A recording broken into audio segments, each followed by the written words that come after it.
कहानी एक छोटे से गांव की है जिसका नाम था कांचनपुर। इस गांव के बाहर एक पुरानी सुनसान हवेली थी जिसके बारे में गांव वाले अजीब अजीब बातें किया करते थे। लोग कहते थे कि इस हवेली में रात होते ही एक सर कटी चुड़ैल घूमती है। उसका सिर कहीं खो गया था और अब वह उसे ढूंढ रही थी। शुभम नाम का एक युवा लड़का जो कांचनपुर गांव का रहने वाला था, चुड़ैलों और भूत प्रेत की कहानियों में विश्वास नहीं करता था। एक दिन उसने अपने दोस्तों के सामने शेखी बघारते हुए कहा, मुझे इन बकवास कहानियों पर यकीन नहीं है।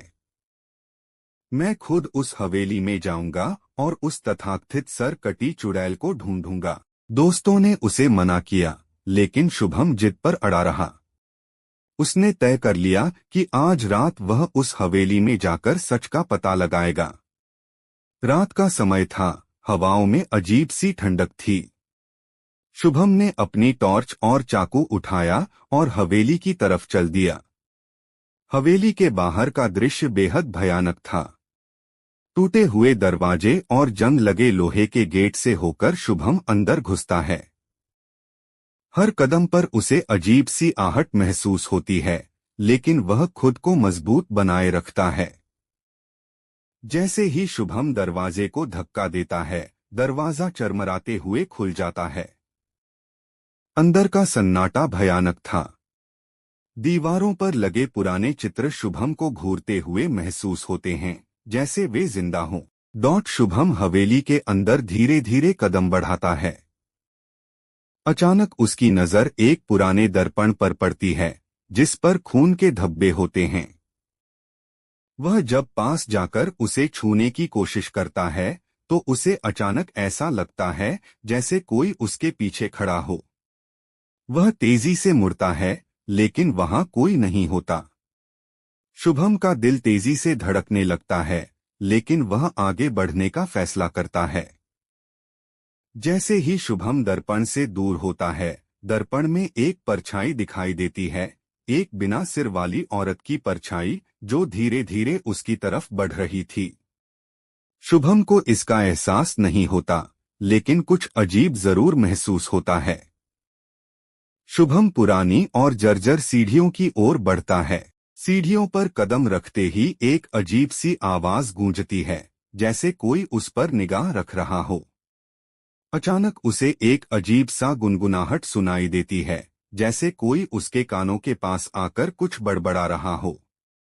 वह इधर उधर देखता है, पर कुछ नहीं दिखता। जैसे ही शुभम अगला कदम बढ़ाता है, सीढ़ियां चरमराकर टूटने लगती हैं और वह बमुश्किल गिरने से बचता है।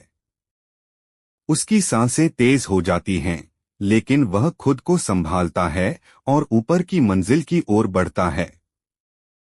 ऊपरी मंजिल पर पहुंचते ही शुभम को एक बंद दरवाजा दिखता है।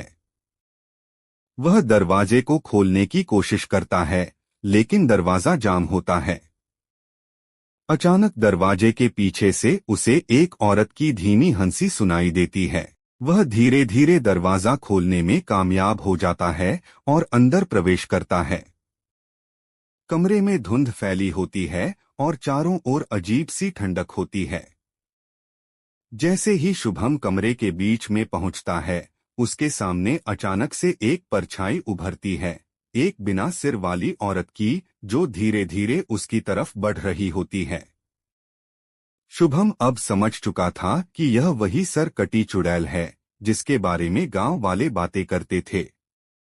शुभम के सामने अब सर कटी चुड़ैल खड़ी थी। उसकी उपस्थिति इतनी भयानक थी कि शुभम का दिल जोर जोर से धड़कने लगा। चुड़ैल ने अपने सिर के बिना भी शुभम को देखा और उसकी ओर बढ़ने लगी। उसकी चाल धीमी लेकिन भयानक थी। शुभम के पैर मानो जमीन में जम गए थे। अचानक चुड़ैल ने हवा में एक चीख मारी और हवेली की सारी खिड़कियां और दरवाजे जोर से बंद हो गए। चुड़ैल ने शुभम से अपने खोए हुए सिर की मांग की। शुभम समझ नहीं पा रहा था कि उसे क्या करना चाहिए। तभी उसे एक पुरानी किताब दिखाई दी जो फर्श पर पड़ी थी। उसने किताब उठाई और उसमें एक मंत्र लिखा हुआ पाया। शुभम ने हिम्मत जुटाई और उस मंत्र का उच्चारण किया। अचानक हवेली की दीवारें हिलने लगीं और चुड़ैल की चीखें हवेली में गूंजने लगीं। चुड़ैल का शरीर हवा में लहराने लगा और फिर धुएं में बदल गया।